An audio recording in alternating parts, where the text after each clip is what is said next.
अस्सलाम वालेकुम और रहमतुल्लाहि वबरकातुहू। तो चलिए एक बादशाह और रानी की कहानी सुनेंगे। एक बादशाह जिसकी कई बीवियां थी। चलिए स्टार्ट करते हैं। स्टार्ट करने से पहले आप लोगों से गुजारिश है कि मेरे चैनल को लाइक शेयर कमेंट और सब्सक्राइब जरूर करें। तो चलिए स्टार्ट करते हैं। एक बादशाह जिसकी कई बीवियां थी। दोस्तों आजकल हम लोग दुनिया की भाग दौड़ में अल्लाह को भूल चुके हैं। हर वक्त पैसे के पीछे भागते रहते हैं और सोचते हैं कि इतनी भाग दौड़ और मेहनत के बावजूद हमारे हाथ में कुछ नहीं आता और हम जिंदगी से मायूस हो जाते हैं और अल्लाह से दूर होने लगते हैं और दुनिया की गफलत में खो जाते हैं। जबकि इंसान जब पैदा होता है तब से लेकर मरने तक अल्लाह ताला ने उसकी किस्मत की रोटी लिख दी होती है। दोस्तों आज हम आप लोगों को ऐसी एक कहानी सुनाने जा रहे हैं जिससे सुनकर आप लोगों को अल्लाह की रहमत की अहमियत मालूम होगी और आप कभी भी अल्लाह की रहमत से मायूस नहीं होंगे। सुबकतगीन बादशाह अपनी एक बीवी से बहुत ज्यादा मोहब्बत करता था। एक बार दूसरी बीवियों ने उससे कहा कि आप अपनी एक बीवी से सबसे ज्यादा मोहब्बत रखते हैं, हालांकि हुस्नो जमाल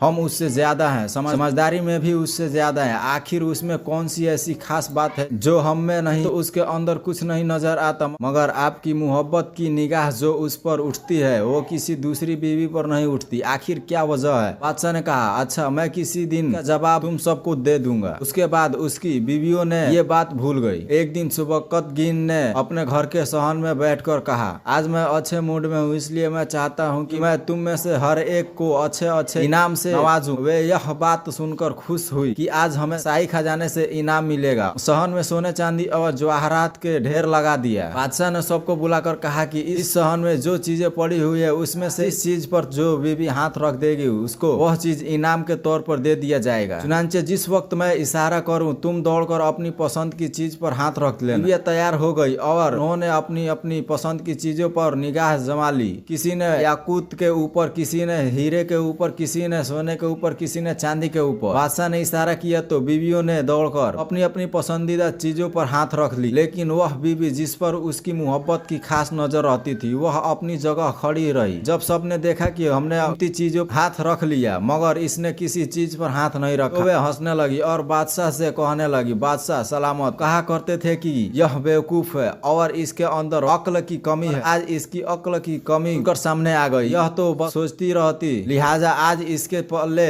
नहीं आएगा। बादशाह ने उससे पूछा ए अल्लाह की बंदी, तूने किसी चीज पर हाथ क्यों नहीं रखा? वह कहने लगी बादशाह सलामत, मैं पूछना चाहती हूँ कि आपने यही कहा है कि आज जो जिस चीज पर हाथ रखेगी वह चीज उसकी हो जाएगी। बादशाह ने कहा हाँ ये तो मैंने कहा है। उसने यह सुनकर जो आगे बढ़ी और बादशाह के कंधे पर हाथ रख दिया और कहने लगी बादशाह सलामत, जब आप मेरे हो गए तो सारा खजाना मेरा बन गया। बादशाह ने उसकी यह बात सुनकर अपनी दूसरी बीवियों से कहा कि देखो इस अक्लमंदी और मोहब्बत की वजह से मैं इससे ज्यादा मोहब्बत करता हूँ। दोस्तों इसी तरह जब आप इंसान मोहब्बत इलाही को थाम लेते हैं तो कायनात की चीजें उसके लिए आसानी यानी काबू में हो जाती है। दोस्तों अगर आपको हमारी ये पोस्ट अच्छी लगी तो बराए मेहरबानी पोस्ट को लाइक शेयर कमेंट और सब्सक्राइब जरूर करें। खुदा हाफिज।